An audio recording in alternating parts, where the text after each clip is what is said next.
तो भगवान बता रहे हैं गीता में कि मैं जन्म रहित हूं, फिर भी संसार में मैं आता हूं। तो आप आके क्या करते हैं? अर्जुन ने प्रश्न पूछा, भाई आप इस संसार में आते तो आने का कुछ तो कारण होता होगा ना। तो भगवान गीता का बहुत फेमस श्लोक, मोस्ट फेमस श्लोक क्या है गीता का? यदा यदा ही धर्मस्य ग्लानिर्भवति भारतः अभ्युत्थानम धर्मस्य तदात्मानं सृजाम्यहम्। भगवान कह रहे हैं कि जब जब धर्म की ग्लानि होती है और धर्म में वृद्धि होती है, मैं आता हूं।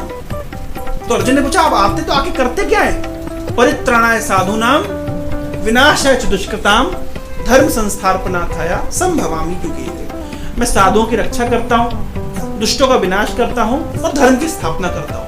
भगवान गीता में कह रहे हैं कि मैं इस कार्य के लिए आता हूं, लेकिन बहुत सारे वैष्णव आचार्य लिखे हैं कि ये मुख्य कारण नहीं है भगवान के आने का। क्योंकि अगर साधुओं की रक्षा करनी थी तो क्या भगवान को आना पड़ेगा? भगवान के अपने धाम में बैठ करके साधुओं की रक्षा नहीं कर सकते? ऐसा कहा जाता है कि भगवान ने अपने चक्र सुदर्शन को ये पहले से इंस्ट्रक्शन देके रखा है कि मेरे से पूछना नहीं, अगर कोई मेरे भक्त को हानि पहुंचाए अपने आप निकल के चले जाना, मेरी परमिशन मत लेना। और यही हुआ जब दुर्वासा ऋषि ने अम्बरीश को अटैक करने की कोशिश करी तो सुदर्शन को भेजा नहीं भगवान ने, सुदर्शन खुद निकल के चले गए अम्बरीश की रक्षा करने के लिए। जिसका अर्थ क्या है कि कोई भगवान की भक्ति करता है, भगवान का सुदर्शन चक्र एक्टिव है, वो रक्षा करेगा निश्चित। तो भगवान अपने धाम में बैठ करके अपने भक्तों की रक्षा कर सकते हैं। परित्राणाय साधूनां, और दुष्टों का विनाश करने के लिए भगवान को आना पड़ेगा। भगवान सभी जीवों के हृदय में रहते हैं। भगवान रावण के हृदय में भी थे। रावण की एक नस पकड़ करके हार्ट अटैक दे देते, काम खत्म।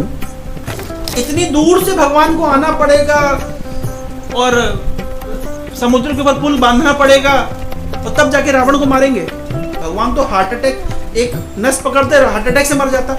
कि वो भगवान मच्छर के हृदय में भी है, मच्छर को ऐसी प्रेरणा देते जाकर के काट देता, डेंगू हो जाता, वैसे ही मर जाता।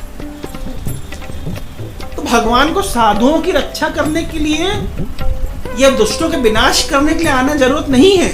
और धर्म की स्थापना भगवान अपने प्रतिनिधियों को भेज के करा लेते हैं। भगवान ने अलग अलग समय में अलग अलग प्रतिनिधियों को भेज करके धर्म की स्थापना कर दी। फिर प्रश्न उठता है कि भगवान के संसार में आने का मुख्य कारण क्या है? भगवान इस संसार में आते हैं एक मुख्य कारण से, जो और कोई नहीं कर सकता, वो भगवान को ही आना पड़ेगा।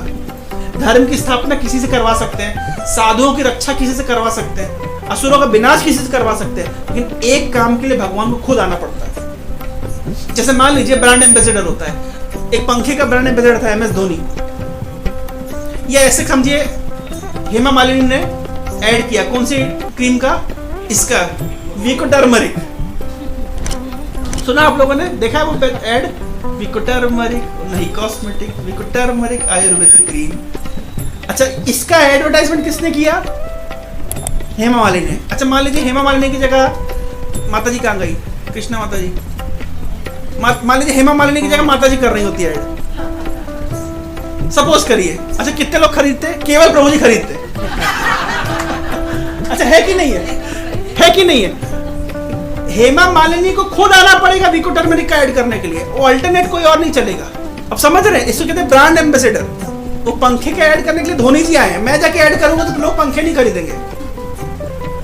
तो उसी प्रकार से ये इसलिए भगवान को इस जगत में आना पड़ता है अपने धाम का एडवर्टाइजमेंट करने के लिए। देखो मेरा धाम कैसा है, मेरे धाम में मृत्यु नहीं है, मेरे धाम में आनंद ही आनंद है, मेरे धाम में किसी प्रकार का दुख नहीं है। इसको कुंठा का जगत कहते हैं, इसको वैकुंठ कहते हैं। इस जगत में स्ट्रगल है, वहां पे आनंद है। इस जगत में अंधकार है, उस जगत में प्रकाश है। इस जगत में अज्ञान है, वहां पे ज्ञान है। इस जगत में शोषण है, वहां पे प्रेम है। इसका एडवर्टाइजमेंट करने के लिए भगवान को आना पड़ता है, क्योंकि और किसी को भेजने से लोग कन्विंस नहीं होंगे।